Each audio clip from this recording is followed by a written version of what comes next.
Assalamualaikum warahmatullahi wabarakatuh. Selamat pagi dan salam sejahtera untuk kita semua. Saya Alda Paradiba selaku moderator kelompok 10 yang akan memimpin jalannya diskusi kita pada hari ini. Sebelumnya saya ingin mengucapkan terima kasih kepada Ibu Ika Dian Rahmawati selaku dosen pengampu pengembangan kurikulum SD. Nah, pada hari ini kita akan membahas materi mengenai orientasi dan pendekatan dalam pengembangan kurikulum sekolah. Sebelum memulainya diskusi kita pada hari ini, saya akan memperkenalkan pemateri dari kelompok 10. Yang pertama ada Aldi Ilham Maulana dengan NIM 1906 11100202. Yang kedua ada Umi Siriana 1906 11100208. Yang ketiga ada Dian Dwi Rahmawati dengan NIM 1906 11100209. Yang keempat ada Safira Bonita Hakim dengan NIM 1906 11100242. Yang kelima ada Aris Setiawan dengan NIM 1906 11100257. Dan yang terakhir ada saya sendiri Alda Paradiba dengan NIM 1906 11100268. Baik teman-teman, langsung saja kita mulai diskusi kita pada hari ini yang akan disampaikan oleh pemateri yang pertama, yaitu Aldi Ilham Maulana. Silakan. Assalamualaikum warahmatullahi wabarakatuh. Perkenalkan, nama saya Aldi Ilham Maulana, NIM 202.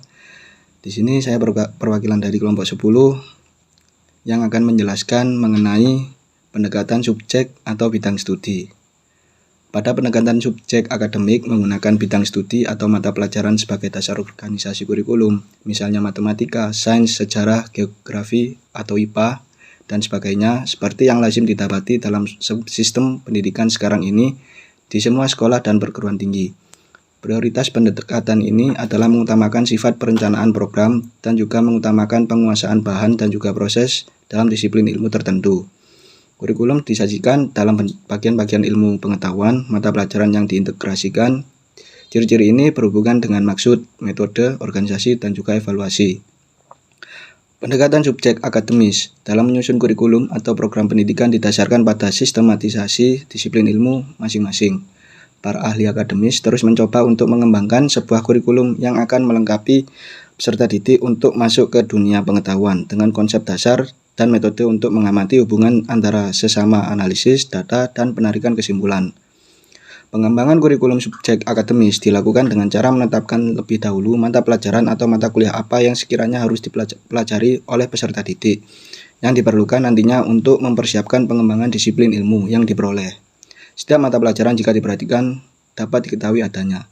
Titik pendekatan ini di bidang adalah murid menguasai setiap mata pelajaran yang disajikan sebagai disiplin ilmu tertentu. Pendekatan di atas ini adalah pendekatan yang saling mudah dan sederhana karena masing-masing mata pelajaran telah jelas batas-batasnya. Antara bahasa Arab dan bahasa Inggris, sejarah dan juga matematika, geografi dan kesenian jelas yaitu masing-masing mempunyai ruang lingkup sendiri. Setidaknya ada 3 pendekatan dalam perkembangan kurikulum akademis. Pendekatan pertama melanjutkan pendekatan struktur pengetahuan. Murid-murid belajar bagaimana memperoleh dan mengaji fakta-fakta dan bukan sekedar mengingatnya. Pendekatan kedua adalah studi yang bersifat integratif. Pendekatan ini merupakan respon terhadap perkembangan masyarakat yang menuntut model-model pengetahuan yang lebih komprehensif terpadu. Pelajaran tersusun atas satuan-satuan pelajaran. Dalam satuan-satuan pelajaran tersebut, batas-batas ilmu menjadi hilang. Pengorganisasian tema-tema pengajaran didasarkan atas fenomena-fenomena alam, proses kerja ilmiah, dan problem-problem yang ada. Pendekatan ketiga adalah pendekatan yang dilaksanakan pada sekolah-sekolah fundamentalis. Mereka tetap mengajar berdasarkan mata pelajaran dengan menekankan pada membaca, menulis, dan memecahkan suatu masalah matematis. Pelajaran lain seperti ilmu kealaman, praktis pemecahan masalah dalam kehidupan. Dalam pendekatan pengembangan kurikulum ada mempunyai ciri-ciri berikut. Yang pertama yaitu tujuan. Tujuan kurikulum subjek akademik adalah pemberian pengetahuan yang solid serta melatih para siswa menggunakan ide-ide dan proses penelitian. Para siswa harus belajar menggunakan pemikiran dan dapat mengontrol dorongan-dorongannya. Sehingga nantinya diharapkan siswa mempunyai konsep dan cara terus dapat dikembangkan di masyarakat umum yang lebih luas. Yang kedua yaitu metode. Metode yang banyak digunakan dalam pendekatan subjek akademik adalah pendekatan metode ekspositori dan inquiry. Ide ini diberikan oleh guru kemudian dielaborasi atau dilaksanakan siswa sampai mereka menguasai. Dalam materi disiplin ilmu yang diperoleh, dicari berbagai masalah penting, kemudian dirumuskan dan dicari cara pemecahannya. Yang ketiga yaitu organisasi isi. Adapun beberapa pola organisasi isi atau materi pelajaran kurikulum subjek akademik, pola-pola organisasi yang terpenting diantaranya yang pertama yaitu correlated curriculum, adalah pola organisasi materi atau konsep yang dipelajari dalam suatu pelajaran dikorelasikan dengan pelajaran lainnya. Unifilled atau concentrated adalah pola organisasi bahan pelajaran tersusun dalam tema-tema pelajaran tertentu yang mencakup materi dari berbagai pelajaran disiplin ilmu. Kemudian integrated curriculum, dalam pola integrated warna disiplin ilmu tersebut sudah tidak terlihat lagi. Bahan ajar diintegrasikan dalam suatu persoalan, kegiatan atau segi kehidupan tertentu. Problem solving curriculum adalah pola organisasi isi yang bersifat topik pemecahan masalah sosial yang dihadapi dalam kehidupan dengan menggunakan pengetahuan dan keterampilan yang diperoleh dari berbagai mata pelajaran atau disiplin ilmu. Yang terakhir yaitu evaluasi. Kurikulum subjek akademik menggunakan berbagai bentuk evaluasi yang bervariasi macamnya disesuaikan dengan tujuan dan sifat mata pelajaran. Dalam bidang studi humaniora lebih banyak digunakan bentuk uraian dari tes objektif karena bidang studi ini membutuhkan jawaban yang merefleksikan logika, koherensi, dan integrasi secara menyeluruh. Kelemahan penekanan ini sendiri terdapat pada kegagalan dalam memberikan perhatian kepada yang lainnya dan melihat bagaimana isi dan disiplin dapat membawa mereka pada permasalahan kehidupan modern yang kompleks yang tidak dapat dijawab oleh hanya satu ilmu saja. Baik, itu tadi materi yang dapat saya jelaskan mengenai pendekatan subjek atau bidang studi. Kurang lebihnya saya mohon maaf. Wassalamualaikum warahmatullahi wabarakatuh. Assalamualaikum warahmatullahi wabarakatuh. Perkenalkan, nama saya Umi Sriana, NIM 208. Jadi di sini saya akan menjelaskan tentang pendekatan berorientasi pada tujuan. Nah, pendekatan berorientasi pada tujuan ini yaitu pendekatan yang menempatkan rumusan atau penempatan tujuan yang akan dicapai dalam kondisi yang sentral atau posisi yang sentral. Nah, karena tujuan ini kan pemberi arah dalam proses belajar mengajar, begitu. Sedangkan pengembangan kurikulum yang berorientasi pada tujuan berdasarkan pada tujuan-tujuan pendidikan, yaitu seperti tujuan nasional sampai tujuan instruksional yang telah dirumuskan secara jelas, gitu. Hal ini menjadi sebab utama ditetapkannya bahan pelajaran seperti materi pelajaran, kegiatan belajar mengajar, dan lain sebagainya. Adapun kelebihan yang dimiliki oleh pendekatan pengembangan kurikulum yang berorientasi pada tujuan ini, yaitu yang pertama ada tujuan yang akan dicapai itu jelas dan tegas. Jadi sudah jelas tujuannya yang akan dicapai itu apa. Kemudian yang kedua ada tujuan yang jelas akan memberikan arah yang jelas dalam menetapkan materi pelajaran, metode, jenis kegiatan, atau alat yang digunakan dalam mencapai tujuan tersebut. Kemudian yang ketiga ada tujuan yang jelas dalam memberikan arah dalam mengadakan penilaian terhadap hasil yang akan dicapai. Kemudian yang keempat ada hasil penelitian yang terarah akan membantu penyusun pengembangan kurikulum tersebut dalam mengadakan perbaikan-perbaikan yang diperlukan, gitu. Yang kelima, mudah dalam penilaian karena sudah jelas tujuannya, gitu. Kemudian yang terakhir ada memudahkan pengembangan kurikulum dalam mengadakan perbaikan-perbaikan atau perubahan penyesuaian. Jadi perubahannya menyesuaikan, begitu, jika diperlukan. Kemudian pendekatan berorientasi pada tujuan ini memiliki banyak kelebihan.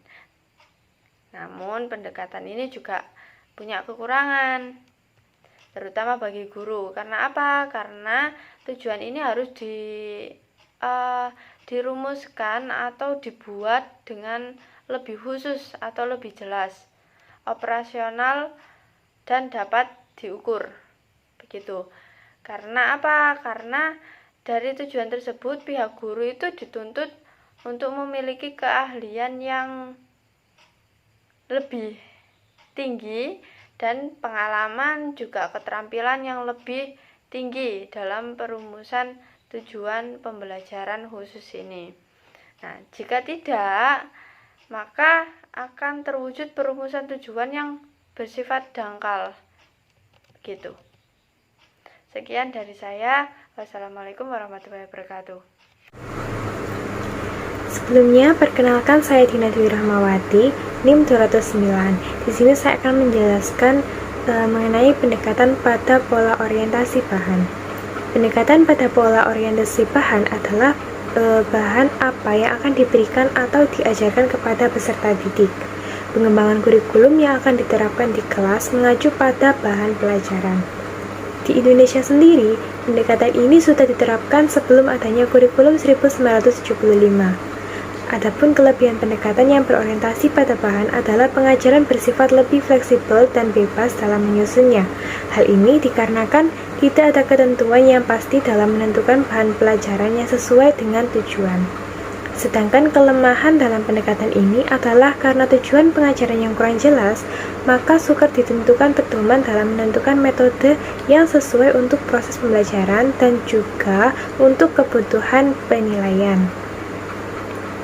Pendekatan ini merupakan salah satu pendekatan pada pengembangan kurikulum yang mencakup pola pendekatan subject matter curriculum, correlated curriculum, dan integrated curriculum. Yang pertama, yaitu pendekatan pola mata pelajaran atau subject matter curriculum. Pendekatan pola mata pelajaran menekankan pada pemisahan mata pelajaran menjadi beberapa bagian. S. Nasution tahun 1989 menyebut pendekatan ini dengan istilah Separated Subject Curriculum. Misalnya, mata pelajaran sejarah, ilmu bumi, biologi, berhitung, dan sebagainya. Mata pelajaran ini tidak berhubungan antara satu dengan yang lain. Yang kedua yaitu ada pendekatan pola korelasi atau correlated curriculum. Pendekatan dengan pola korelasi adalah pendekatan dengan pola mengelompokkan beberapa mata pelajaran yang seiring, yang bisa secara dekat berhubungan.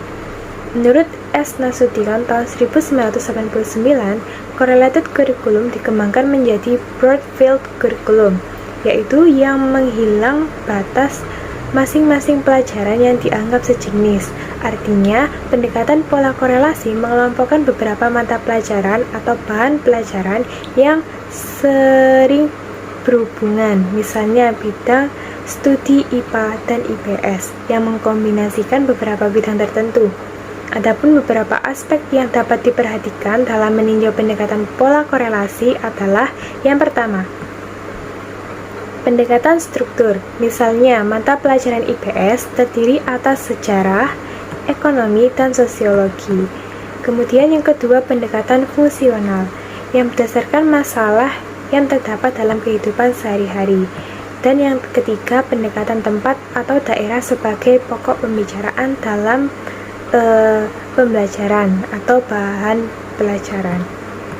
Yang ketiga, ada pendekatan pola integrasi atau integrated curriculum. Pendekatan integrated curriculum didasarkan pada keseluruhan hal yang mempunyai arti tertentu. Menurut Muhammad Idi tahun 1999 dalam buku Pengembangan Kurikulum Hamdan tahun 2014 yang mengemukakan bahwa kurikulum terpadu atau integrated curriculum merupakan suatu produk dari usaha pengintegrasian bahan pelajaran dari berbagai macam pelajaran. Integrasi diciptakan dengan memusatkan pelajaran pada masalah tertentu yang memerlukan solusinya dengan materi atau bahan dari berbagai disiplin ilmu atau mata pelajaran. Pendekatan pola integrasi menerpadukan bagian-bagian menjadi keseluruhan yang mempunyai arti tertentu. Keseluruhan ini tidak sekedar kumpulan dari bagian-bagian, melainkan keseluruhan yang mempunyai arti tertentu atau menjadi suatu kesatuan yang terpadu. Misalkan, jika diibaratkan sebagai sebatang pohon, Pohon bukan hanya kumpulan dari akar, batang, ranting, dan daun saja, tetapi merupakan sesuatu yang memiliki arti tertentu yang utuh, yaitu pohon. Dalam konteks pengembangan kurikulum, mata pelajaran tidak diajarkan secara terpisah-pisah, namun harus saling terjalin dalam suatu keutuhan yang meniadakan batas tertentu dari masing-masing bahan pelajaran. Jika pada kurikulum 2013 saat ini, contoh mata pelajaran dengan pendekatan pola integrasi atau integrated curriculum adalah adanya mata pelajaran tematik untuk siswa usia sekolah dasar. Sekian yang dapat saya sampaikan. Untuk materi berikutnya akan disampaikan oleh pemateri selanjutnya. Perkenalkan, saya Safira Bonita Hakim, NIM 242. Di sini saya melanjutkan pemaparan materi yaitu pendekatan rekonstruksionalisme. Pendekatan ini disebut dengan rekonstruksi sosial. Hal ini dikarenakan memfokuskan kurikulum pada masalah penting yang dihadapi masyarakat. Misalnya polusi, ledakan penduduk, malapetaka akibat tujuan teknologi, tsunami, dan lain-lain. Contohnya seperti dalam kebijakan pemerintah yang merumuskan kurikulum anti korupsi untuk mengajarkan peserta didik sejak dini tentang bahayanya korupsi. Kurikulum berbasis karakter bertujuan untuk memperbaiki karakter peserta didik. Pengajaran kurikulum konstruksionalisme banyak dilakukan di daerah-daerah yang tergolong belum maju dan ekonominya belum tinggi. Pelaksanaan pengajaran ini diarahkan untuk meningkatkan kondisi kehidupan di masyarakat, tidak hanya disesuaikan dengan potensi yang ada di dalam masyarakat, tetapi di sekolah juga berusaha mengembangkan potensi tersebut dengan mempelajari potensi-potensi dengan bantuan biaya yang diperoleh dari pemerintah. Menurut Nasution tahun 1993 halaman 48 dalam Fahrudin dan Ismail tahun 2021 halaman 84 yang mengatakan bahwa dalam gerakan ini terbagi dua kelompok yang berbeda pandangan terhadap kurikulum. Antara lain yang pertama, rekonstruksionalisme konservatif, yaitu pendekatan yang menganjurkan pendidikan untuk peningkatan mutu kehidupan individu ataupun masyarakat dengan mencari penyelesaian masalah-masalah yang paling mendesak dihadapi masyarakat. Yang kedua, rekonstruksionalisme radikal, yaitu pendekatan yang menganjurkan pendidikan formal ataupun non-formal, mengabdikan diri demi tercapainya tatanan sosial baru berdasarkan pembagian kekuasaan dan kekayaan yang lebih adil dan merata. Kurikulum yang sedang mencari pemecahan masalah sosial ini tidaklah memadai. Kelompok ini ingin menggunakan pendidikan untuk merombak tata sosial dan lembaga sosial yang ada dan membangun struktur sosial baru. Kedua pendirian dari gerakan ini saling bertentangan tetapi mempunyai persamaan, yaitu untuk mengubah dan memperbaiki masyarakat. Perbedaan ini terletak pada definisi masing-masing tentang perbaikan dan cara pendekatan terhadap masalah. Mungkin itu saja yang dapat saya sampaikan. Untuk materi selanjutnya akan dilanjutkan oleh pemateri berikutnya. Terima kasih. Pendekatan humanistik dan student-centered. Pendekatan humanistik adalah aliran dalam psikologi yang muncul pada tahun 1950-an sebagai reaksi terhadap behaviorisme dan psikoanalis. Humanistik sendiri merupakan salah satu dari beberapa pendekatan. Aliran humanistik muncul karena ketidakpuasan atas teori behaviorisme yang memandang manusia secara mekanistik. Manusia tidak sama dengan hewan maupun benda-benda alam karena manusia memiliki berbagai kelebihan dibandingkan dengan makhluk lain. Manusia memiliki minat, emosi, harga diri, kemampuan berpikir, persepsi, motivasi, kepribadian yang berbeda-beda. Terkait dengan karakteristik psikologis manusia tersebut, maka pembelajaran dapat disesuaikan dengan karakteristik psikis manusia. Pendekatan humanistik dalam pengembangan kurikulum bertolak dari ide atau memanusiakan manusia. Penciptaan konteks yang akan memberi peluang manusia untuk menjadi lebih human, untuk mempertinggi harkat manusia, merupakan dasar filosofi, dasar teori, dasar evaluasi,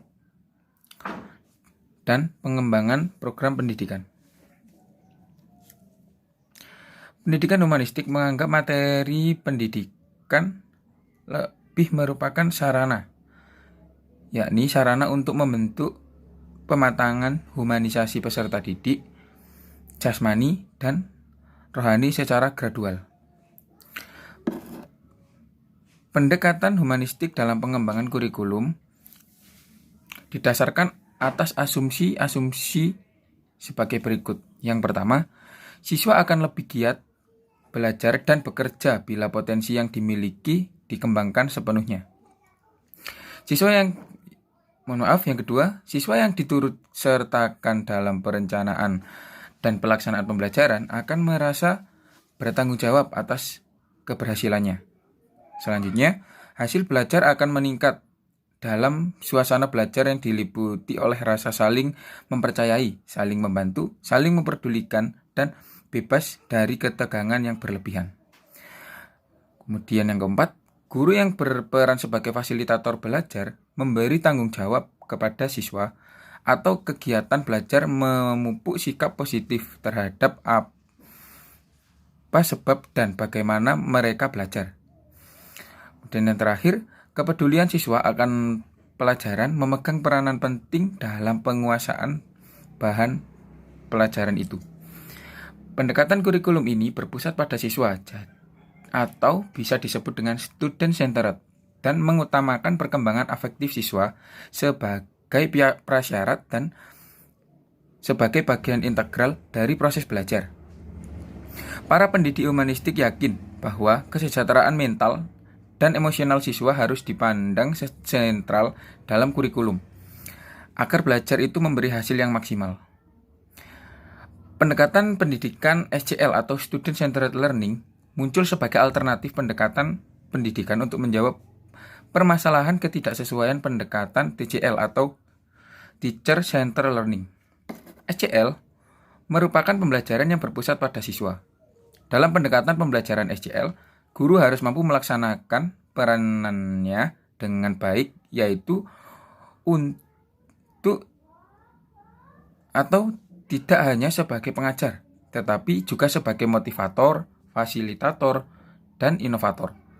Adapun beberapa proses yang umumnya akan dilalui, antara lain, yang pertama, merumuskan tujuan belajar yang jelas. Kemudian yang kedua, mengusahakan partisipasi aktif siswa melalui kontrak belajar yang bersifat jelas, jujur, dan positif. Kemudian yang ketiga, mendorong siswa untuk mengembangkan kesanggupan siswa untuk belajar atas inisiatif sendiri. Kemudian yang keempat, mendorong siswa untuk mengembangkan Kemudian yang keempat, mendorong siswa untuk peka, berpikir kritis, memaknai proses pembelajaran secara mandiri. Kemudian yang kelima, siswa didorong untuk bebas mengemukakan pendapat, memilih pilihannya sendiri, melakukan apa yang diinginkan, dan menanggung resiko dari perilaku yang ditujukan.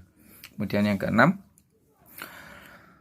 guru menerima siswa apa adanya, berusaha memahami jalan pikiran siswa, tidak menilai secara normatif, tetapi mendorong siswa untuk bertanggung jawab atas risiko perbuatan atau proses belajarnya. Kemudian yang ketujuh, memberikan kesempatan murid untuk maju sesuai dengan kecepatannya. Kemudian yang kedelapan atau yang terakhir, evaluasi diberikan secara individual berdasarkan perolehan prestasi siswa.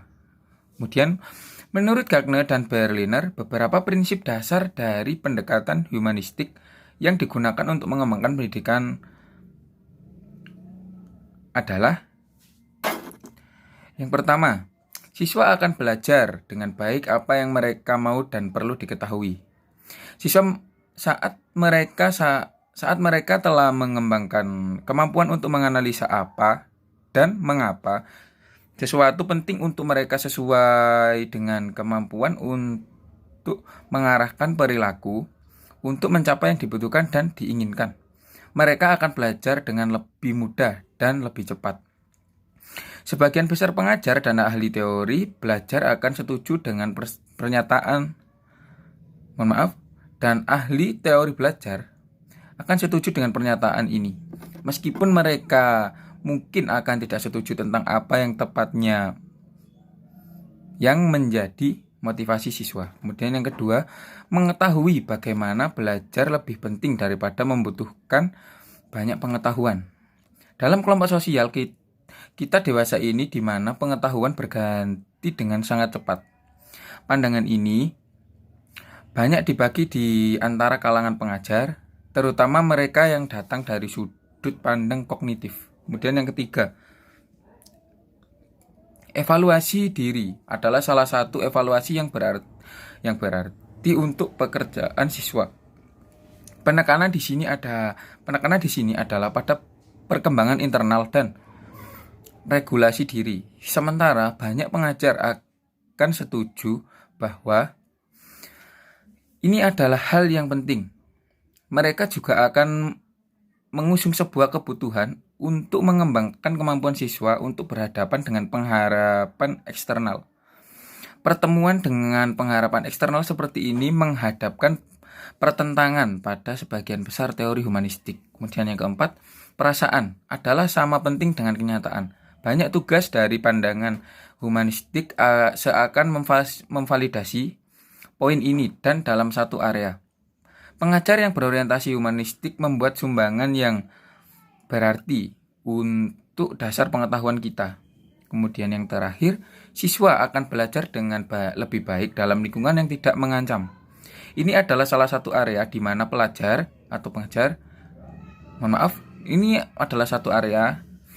pengajar humanistik telah memiliki dampak dalam praktek pendidikan. Orientasi yang mendukung saat ini adalah lingkungan harus tidak mengancam baik secara psikologis, emosional, dan fisikal. Bagaimanapun, ada penelitian yang menyarankan lingkungan yang netral, bahkan agak sejuk adalah yang terbaik untuk murid yang lebih tua dan sangat termotivasi. Di sini saya akan menjelaskan materi mengenai tentang pendekatan accountability atau pertanggungjawaban. Nah, pada pendekatan accountability ini atau pertanggungjawaban ini mengenai lembaga pendidikan tentang pelaksanaan tugasnya kepada masyarakat ini menjadi topik pembicaraan yang sangat penting.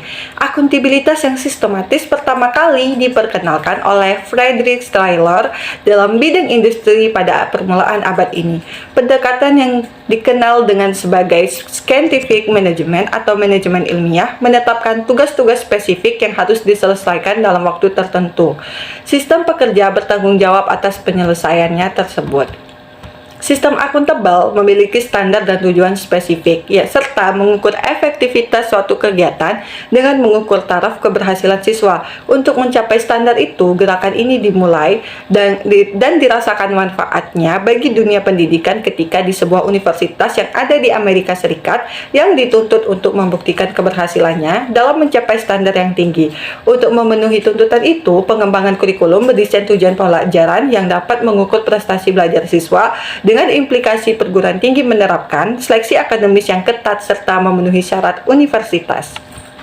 Pertanggungjawaban lembaga pendidikan tentang pelaksanaan tugasnya kepada masyarakat adalah sebuah kewajiban. Nah, dalam manajemen pendekatan ini biasa disebut dengan manajemen ilmiah, di mana menetapkan tugas-tugas yang spesifik yang harus diselesaikan dalam waktu itu. Nah, tiap pekerja bertanggung jawab atas pekerjaan dan harus diselesaikan. Nah, meskipun akuntabilitas pendidikan bukan sesuatu yang baru, namun pendekatan ini dimulai dengan mendominasi kurikulum dalam seperempat abad akhir-akhir ini. Dalam 1960-an, 1970-an, 1980-an, pendekatan ini menyebar dengan pesat, mendesak sistem pendidikan di seluruh dunia agar lebih mempertahankan efektivitas pendidikan yang berdasarkan standar akademis yang ditetapkan terlebih dahulu dengan cermat serta mempertimbangkan sumber yang tersedia. Suatu akuntabel menentukan standar dan tujuan yang jelas serta mengukur efektivitas berdasarkan taraf keberhasilan siswa. Sekian penjelasan dari saya. Terima kasih. Terima kasih kepada teman-teman semua atas partisipasinya pada hari ini. Semoga ilmu yang kita dapatkan hari ini dapat bermanfaat untuk kita semua. Dan terima kasih kepada pemateri yang telah memaparkan materinya pada hari ini. Saya selaku moderator kelompok 10 mohon maaf atas kesalahan yang kami lakukan, baik disengaja ataupun tidak disengaja. Saya akhiri. Wassalamualaikum warahmatullahi wabarakatuh.